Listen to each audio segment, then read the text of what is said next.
What if a single book could take you back 500 years? Its pages are worn, the ink faded, but the stories, they still breathe.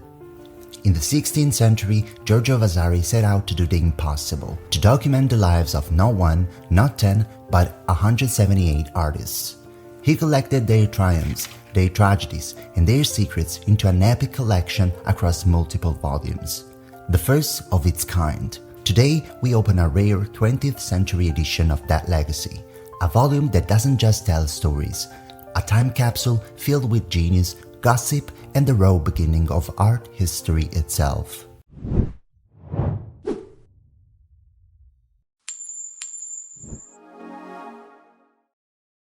Welcome to Inside the Artbook, where each episode I'll take you through a remarkable volume revealing the stories, secrets, and masterpieces inside. The Life of the Most Excellent Painters, Sculptors, and Architects is a series of artist biographies written by Giorgio Vasari and first published in 1550 in Florence, in 3 parts across 2 volumes. It is the first comprehensive book on art history that has come down to us, and often serves as the only source of biographical information for many artists who lived between the Middle Ages and the Renaissance. It is also a valuable collection of details about artworks that have since been lost, dispersed, or destroyed. But who was Vasari? He was a versatile artist and man of letters, serving both the Medici family and the popes. He perfectly embodied the figure of the cultured, multi-talented late Renaissance artist. As a painter, he led major commissions for the Medici, including the decoration of the Hall of the 500 in Palazzo Vecchio, the Hall of the Hundred's Days in the Palazzo della Cancelleria in Rome, as well as several altarpieces for the convent of Santa Croce. He was also an important architect. Among his major works are the Palazzo della Carovana in Pisa and the Uffizi complex in Florence. How did Vasari know all these artists? He was one of them. Vasari was a painter and architect who moved in the same circles as the great masters. He personally knew Michelangelo and worked for the Medici. For earlier artists like Giotto, Masaccio, or Brunelleschi, Vasari relied on oral tradition, studio records, letters, and first-hand accounts passed down by apprentices and family members. Now, let's dive into the anecdotes of some artists. Pietro Torrigiano, the violent sculptor. Let me tell you about one of the most dangerous men in the Renaissance. His name was Pietro Torrigiano, a gifted sculptor with iron hands and a temper to match. According to Vasari, Torrigiano was studying alongside a teenage Michelangelo in the gardens of Lorenzo de' Medici, where the young artists were sent to copy the great statues of classical antiquity. It was, by all account, a breeding ground for brilliance, but also for rivalry. Torrigiano by nature was volatile, proud, competitive, and perhaps, just perhaps, a little too aware of Michelangelo's growing genius. One day, that tension snapped. Vasari tells us that Torrigiano, enraged by something, envy, pride, who knows, turned to Michelangelo and punched him square in the face. He later bragged about it, saying, "I gave him such a blow on the nose that I felt the bone and cartilage go down like biscuit beneath my knuckles." Michelangelo's nose was shattered, permanently disfigured. Vasari made sure we remember him, not as a hero, not even as a great sculptor, but as the man who broke Michelangelo's nose.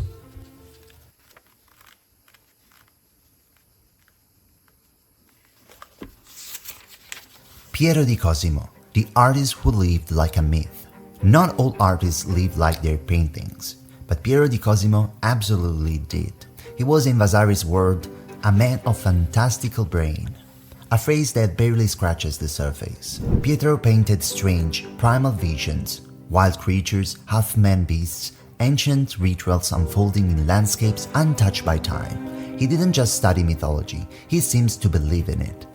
His canvases were filled with centaurs and satyrs, fire and fog, civilization crawling out of chaos. And the man himself? He lived like an hermit. Vasari tells us he was terrified of thunderstorms and obsessed with fire. He hated having his studios cleaned, refused visitors, and he would go weeks without speaking to anyone. He lived entirely for his imagination, his brushes, his visions, and his silence. But the strange thing is, for all these oddities, Pietro was brilliant. He even collaborated on the Sistine Chapel frescoes in Rome. According to Vasari, Pietro believed that early humans learned to live not through logic or religion, but through chaos, fear, and raw instinct.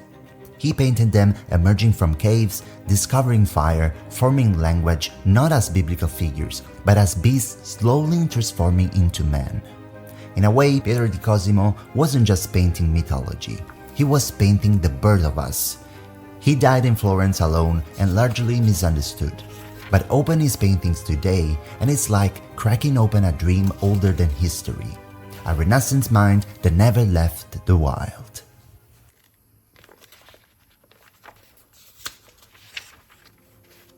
Sandro Botticelli, the forgotten genius. Some artists chase beauty. Sandro Botticelli was haunted by it. He gave us visions of such grace they seem untouched by time.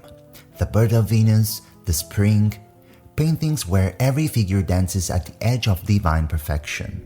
But Botticelli was more than a painter of flowing hair and flowers.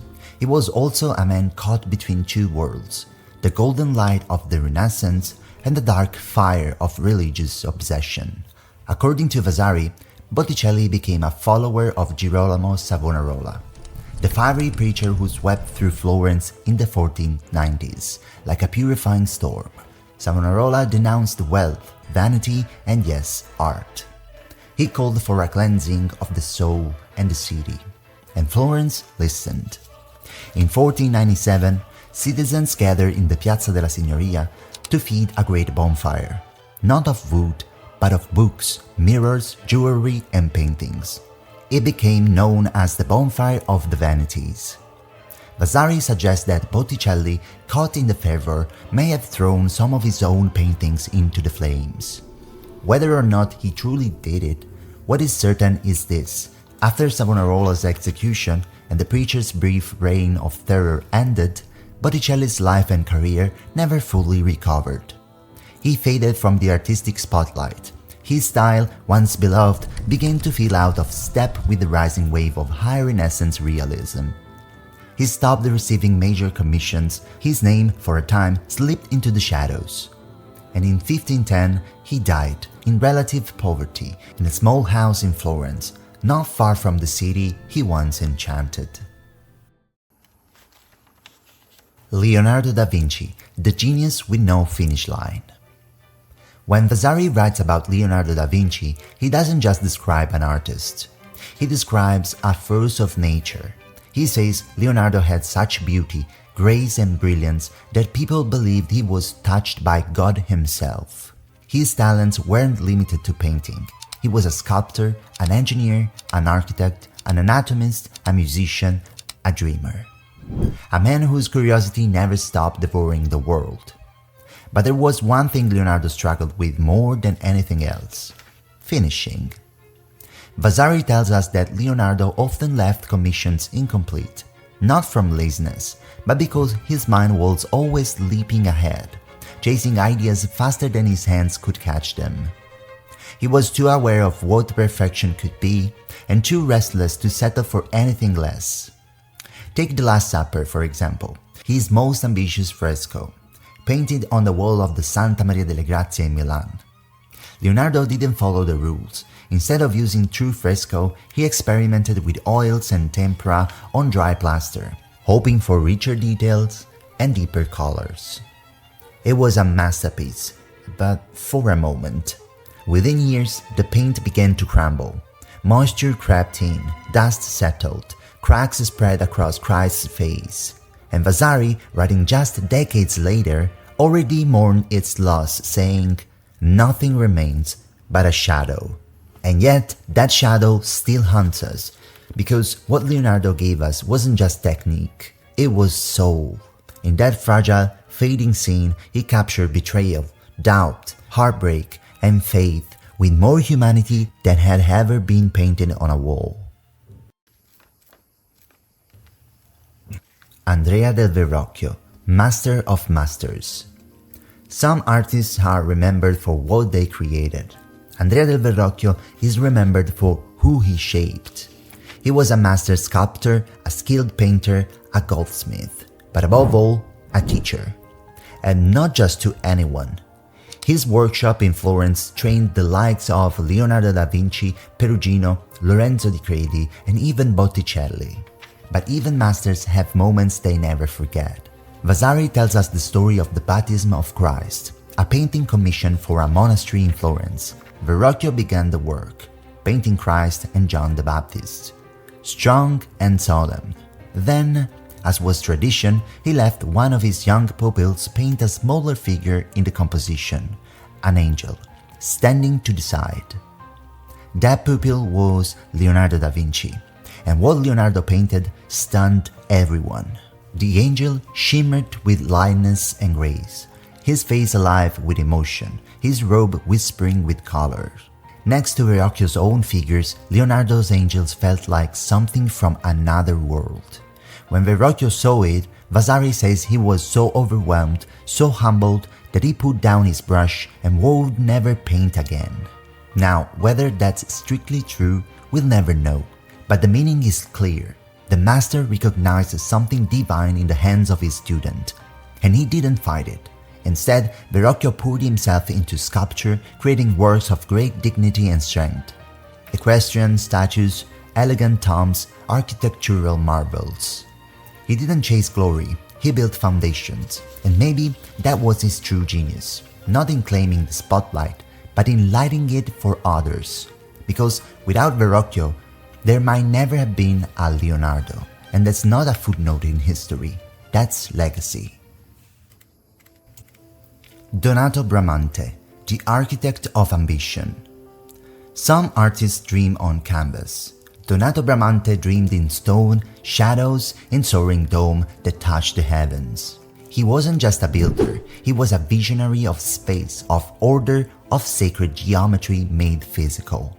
A man who knew that to reshape a city like Rome, you first had to win over its throne. According to Vasari, Bramante didn't rise by accident. He rose through ambition, talent, and the favor of one of the most powerful men in history, Pope Julius II. And what did Bramante propose? Something unthinkable.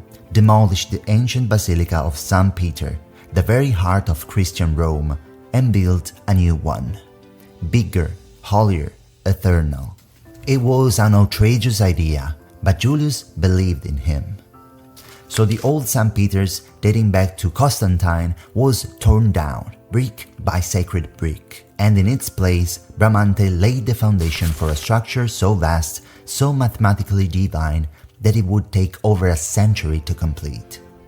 That design, with its colossal dome and cross-shaped plan, became the blueprint of sacred architecture. Michelangelo would later alter it, finish it, and be praised for it, but Bramante was the one who dared to begin. Bramante may not have painted the heavens, but he gave them a dome to live in. These are just a few of the countless stories Vasari left us. Of course, there are many more artists worth exploring, each with their own obsessions, their own triumphs. And this book? It's not just a record, it's a living archive of genius, ego, madness, and beauty, captured through the eyes of a man who knew them all.